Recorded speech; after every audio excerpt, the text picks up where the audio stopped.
When it comes to the best wheel spacers, always choose the general brand set. Reputable manufacturers make nice wheel spacers. A general brand usually becomes general brand because it has developed a reputation for high quality. The manufacturing process is strictly regulated and the factories only use process that have been proven to be safe. With such wheel spacers, you will be able to enjoy your driving with peace of mind. Using wheel spacers is safe, but make sure that they are strong enough to withstand service impact. In this case, forged wheel spacers are the priority. High-end wheel spacers are made from forged 6061T6 or 7075T6 aluminum alloys. These spacers are continuously pressed under tons of pressure. This process eliminates any priority and shrinkage.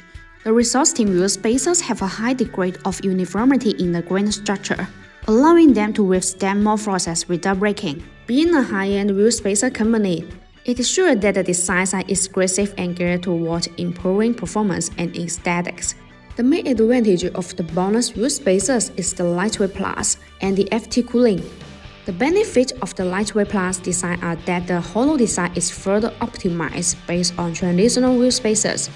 It is an effective design that can reduce the weight and energy consumption and improve handling while ensuring safety and reliability. To further enhance the corrosion resistance and appearance of the wheel spacers, BONOSS aluminum wheel spacers are excellent candidates for the black hot anodizing. A proper hot anodizing ensures complete protection against the corrosion. The oxidized layer that follows the anodizing process provides excellent protection. The black color not only provides a premium appearance, but also tends to be a light first. This means that anodized wheel spacers are not easily corroded or oxidized, which makes them safe for long-term use.